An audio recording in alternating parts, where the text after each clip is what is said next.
का उल्लेख मिलता है। रामायण का सार लगभग सभी लोग जानते हैं, लेकिन रामायण में कई कहानियाँ ऐसी हैं जिनके बारे में बहुत कम लोगों को ही मालूम है। इन्हीं कहानियों में से एक कहानी है राजा दशरथ की पत्नी कैकेयी को वरदान मिलने से जुड़ी। इस वरदान के कारण ही कैकेयी ने प्रभु राम को 14 साल के वनवास पर भेजा था। कैकेयी अपने बेटे भरत से बहुत ज़्यादा प्रेम करती थी। उन्हें राम से भी बहुत सारी आशाएं थी। फिर सवाल यह उठता है कि आखिर उन्होंने क्यों राम को 14 साल के वनवास पर भेजा। राजा दशरथ के विवाह से पहले कैकेयी महर्षि दुर्वासा की सेवा करती थी। कैकेयी की सेवा से प्रसन्न होकर महर्षि दुर्वासा ने कैकेयी का एक हाथ ब्रज का बना दिया था और आशीर्वाद दिया था कि भविष्य में भगवान तुम्हारे गोद में खेलेंगे। समय बीतता गया और कैकेयी का विवाह राजा दशरथ के साथ हुआ। कई साल के बाद स्वर्ग में देवासुर संग्राम प्रारंभ हो गया। देवराज इंद्र ने राजा दशरथ को सहायता के लिए बुलाया। रानी कैकेयी भी महाराज की रक्षा के लिए सारथी बनकर देवासुर संग्राम में पहुंची थी। युद्ध के दौरान महाराज दशरथ के रथ के पहिए की कील निकल गई और रथ लड़खड़ाने लगा। ऐसे में कैकेयी ने कील की जगह अपनी उंगली लगा दी और महाराज की जान बचा ली। राजा दशरथ कैकेयी के युद्ध भूमि में साहस से बहुत प्रसन्न हुए और उन्हें 3 वरदान मांगने के लिए कहा। कैकेयी ने उस समय प्रेमवश कह दिया कि इसकी ज़रूरत नहीं है, अगर कभी ज़रूरत होगी तो मांग लूँगी। समय बीतता गया और एक समय ऐसा आया जब कैकेयी ने राजा दशरथ को इसी वरदान के जाल में फंसा लिया और राम के लिए 14 वर्ष का वनवास मांग लिया। लेकिन भगवान राम के लिए कैकेयी ने 14 वर्ष का वनवास ही क्यों मांगा, इसके पीछे अनेक राज हैं।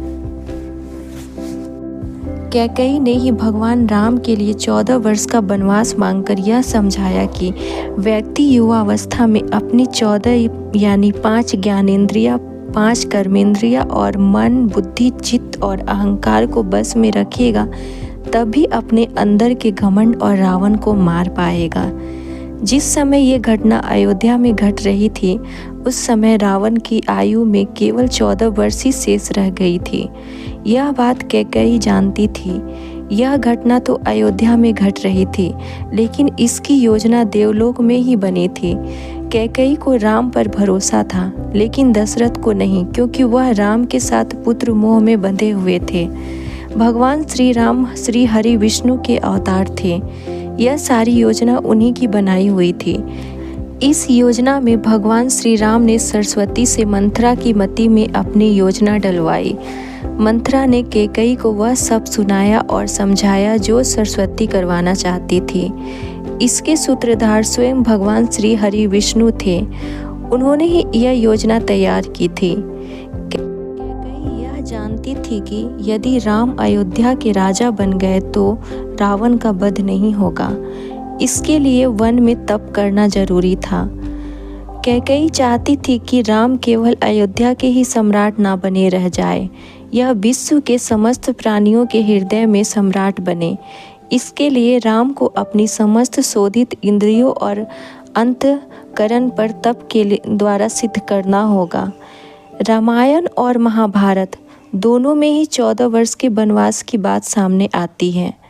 रामायण में भगवान राम को 14 वर्षों का वनवास भोगना पड़ा था, जबकि महाभारत में पांडवों को 13 वर्ष का वनवास और 1 वर्ष का अज्ञातवास झेलना पड़ा था। इसके पीछे ग्रह गोचर भी मायने रखते हैं। उन दिनों मनुष्य की आयु आज के ज़माने से काफ़ी ज़्यादा हुआ करती थी, इसलिए ग्रहों की दशा भी ज़्यादा होती थी। शनि चालीसा में उल्लेख मिलता है, राज मिलत बन राम ही दिन्हा, कैकेयी हूँ की मति हरि लिन्हा।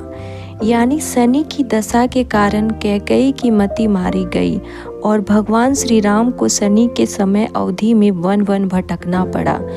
उसी समय रावण पर भी शनि की दशा आई और वह राम के हाथों मारा गया। शनि ने अपनी दशा में एक को कृति दिलाई और दूसरे को